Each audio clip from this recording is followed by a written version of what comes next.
Years later, Clara would remember that night, the blizzard, the gunfire, the terror, but above all, the moment Hope stepped across a threshold and asked for a place to belong. The final shot, a cabin glowing under a quiet Christmas snowfall, 3 shadows inside forming the shape of a family at last. Snow sifted through the broken rafters like spilled flour when Maggie Holt heard the sound again, something shifting inside the abandoned ranch house. She froze, lantern trembling in her grip, breath fogging in the icy dark.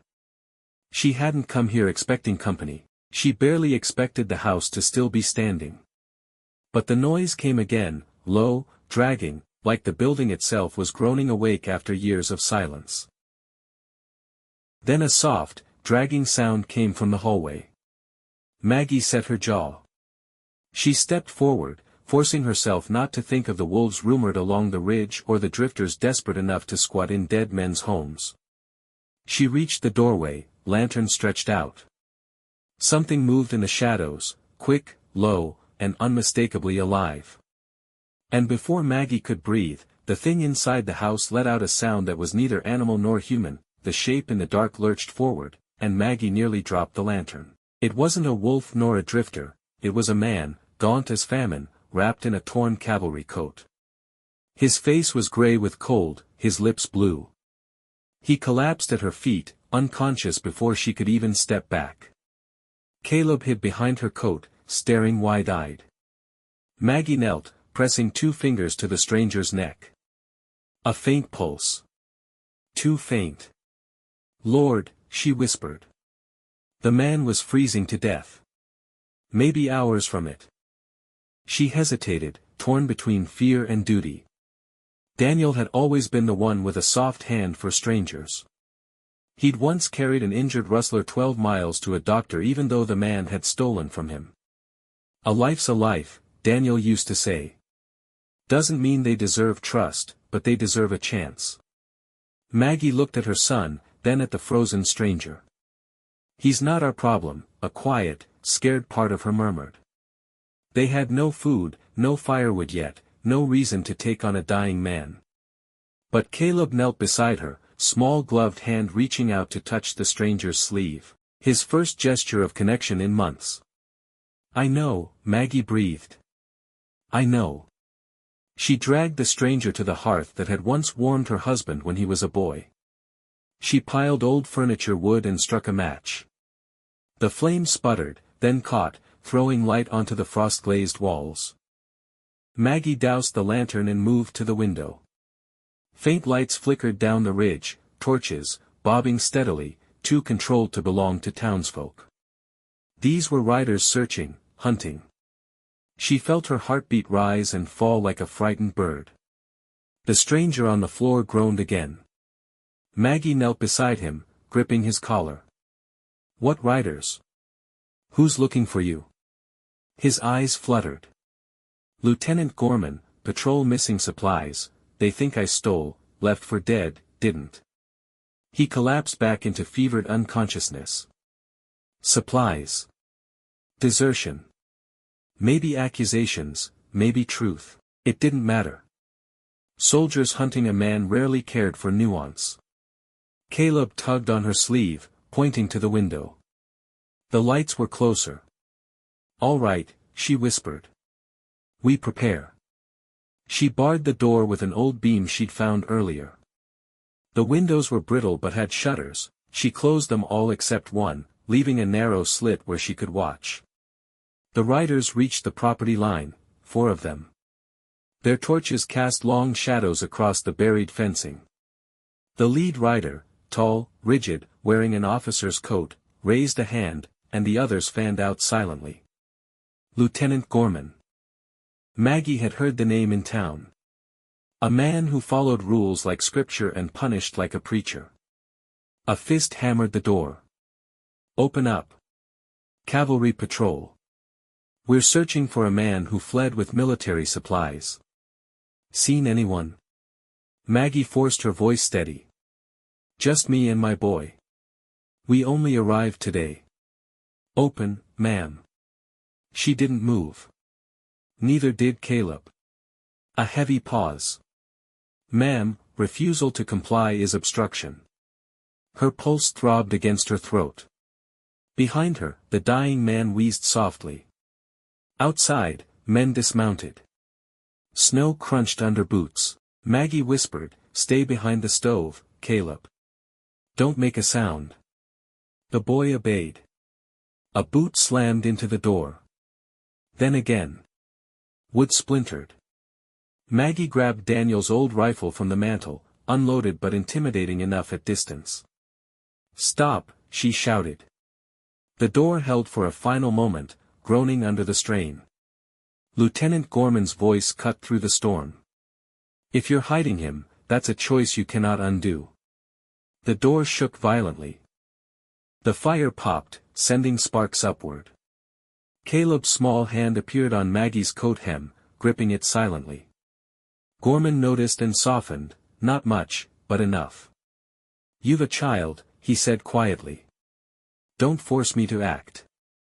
Maggie lowered the gun slightly, not surrender, but honesty. "Lieutenant, my husband died last winter. My boy hasn't spoken since. This place, it's all we've got left. I came here to give him something still standing." Her voice cracked, barely audible. "And this man walked into our only chance at warmth, same as us." The storm moaned through broken eaves. For the first time, Gorman looked uncertain. "What did he tell you?" he asked. "That someone believes he stole supplies." "And you believe him?"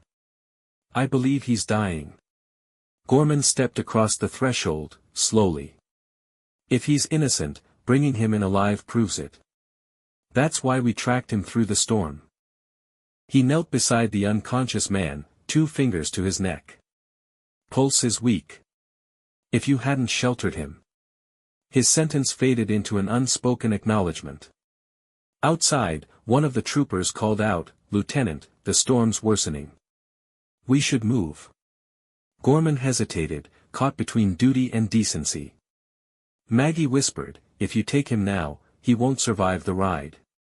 The lieutenant stared at the dying man, torn. The wind roared as if urging a choice.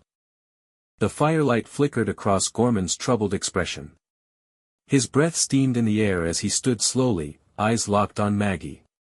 "Your home isn't secure," he said. "Storm could cut us off for days." "I'll manage," she replied. He studied her, this worn, determined woman standing between danger and mercy with nothing but a battered rifle and a child at her back. At last, he exhaled. "We'll stable our horses in your shed," he said. 2 men will remain to help fortify the house and tend to the prisoner. The rest will ride for medical assistance at first light." Maggie blinked in disbelief. "You'll leave him here?" Gorman nodded. "A dead man tells no truth. And I'd rather justice be clean." Relief, sharp, unexpected, slipped into Maggie's lungs. She lowered the rifle fully for the first time. Within the hour, the patrol transformed Eagle's Rest from frozen wreck to functional shelter. Torches melted snow around the entry. Shutters were reinforced. A canvas tarp blocked the worst of the drafts. 2 troopers heated broth and coaxed the unconscious man to swallow. Maggie worked beside them, handing tools, feeding the fire, moving with purpose she hadn't felt since Daniel's passing. Caleb watched, then helped too, fetching kindling, holding nails, even sitting near the wounded man with a quiet protectiveness. Just before dawn, the cavalryman stirred awake. His eyes focused on Maggie. Why'd you help me?" "Because someone should," she answered simply. He nodded weakly. "Didn't steal nothin'. Just refused to leave a hurt horse behind." Lieutenant saw it as desertion. His voice broke. "Didn't want to die out here." "You won't," Maggie said. Outside, hooves departed, Gorman and 2 riders heading toward town through thinning snow. The remaining troopers stayed close, tending the fire and watching over the wounded man. By midday, a pale sun cracked through the storm. Maggie stepped outside, leaning on the porch beam. The ranch still looked battered, half buried and worn, but for the first time, it felt alive. Gorman returned that evening with a medical wagon and a stern-faced doctor. After an examination, the lieutenant approached her. "He'll recover," he said. "And after hearing his account, we'll amend the report." He acted out of compassion, not theft. Maggie nodded. "He deserves that." Gorman looked around the repaired entryway. "You've inherited a stubborn property, Mrs. Holt. So I've been told. If you need help rebuilding, in spring, post a note at the fort. My men remember kindness." She smiled faintly. "I'll keep it in mind." When they rode off at dusk, the ranch felt different, less abandoned, less frozen in grief. The stranger, alive, rested in a warmed bed. Caleb sat near him, drawing shapes in the thawing frost with a quiet focus Maggie hadn't seen in months. That night, as Maggie added wood to the fire, Caleb tugged her sleeve and whispered, soft, shy, but real. "Mama, warm." Her eyes burned. She gathered him into her arms.